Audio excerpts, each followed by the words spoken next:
Bonjour mes sœurs. Aujourd'hui, nous sommes dans Acte 25 à partir du premier verset jusqu'au verset 13.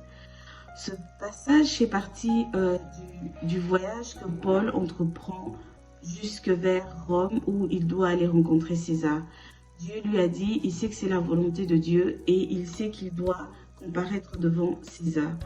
Mais au fait, on se rend compte que dès le départ, ce voyage est combattu. Et par plusieurs sortes de manières. Au départ, il y a même des paroles, des prophéties qui lui disent que quand tu vas aller à Jérusalem, tu vas être arrêté. Mais Paul discerne que si Dieu lui dit comment ça va se passer, il sait que ça ne veut pas dire qu'il ne doit pas y aller. Et donc, il est arrêté à Jérusalem et il est emmené ici devant Césarée. Et on se rend compte que plus tard, il y aura le bateau, il va presque mourir avec le serpent venimeux. On se rend compte même plus tard qu'il y a de la flatterie ou qu'on va le comparer à Dieu. Et tout le monde lui dit, mais pourquoi tu veux aller à Rome?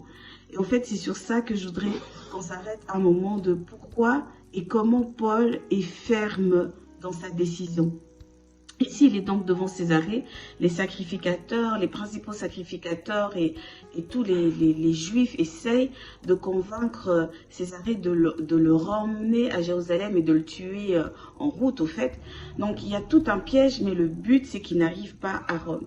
Et moi, j'aime comparer cette partie à la voie légale.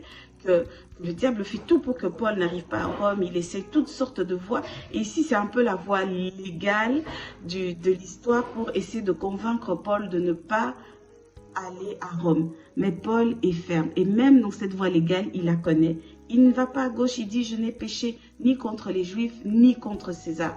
Que même dans cette voie légale, on n'a rien trouvé à lui reprocher. Et Paul est déterminé. J'aime ce passage dans Daniel 11, 32. Le passage dans Daniel 11, 32 qui parle de fermeté dans la démarche avec Dieu. Et ce passage nous dit que ceux du peuple qui connaîtront l'Éternel, ceux qui savent qui est Dieu, c'est ceux qui connaissent la voix de Dieu, ceux qui ne se détournent pas, tiennent ferme. Ceux du peuple qui connaîtront l'Éternel seront fermes dans leur décision. Nous devons être fermes. Mais pour ça, il faut connaître Dieu. Il faut être sûr que, ok, Dieu m'envoie dans un endroit, c'est la volonté de Dieu et je ne me détourne ni à gauche ni à droite. Je suis ferme dans ce que je veux, je suis ferme dans ce que je fais. Daniel 11, 32 dit exactement, mais ceux du peuple qui connaîtront leur Dieu agiront avec fermeté. Et j'aime la fermeté de Paul qui ne se détourne pas, qui ne se laisse pas distraire, qui ne se laisse pas berner. Il sait où il va, il connaît la vision, il connaît la mission que Jésus lui-même lui a donnée. Et il ne doute pas et il ne se laisse pas distraire. Que Dieu nous bénisse, que Dieu nous aide à être ferme. Parfois, ce n'est pas toujours facile. Parfois, on a plein de choses qui viennent nous faire douter de ce que Dieu veut, de ce que Dieu nous a demandé de faire. Surtout quand ce que Dieu nous a demandé de faire est difficile. Mais soyons fermes, apprenons vraiment à nous appuyer sur Dieu pour être fermes même dans ces moments de doute.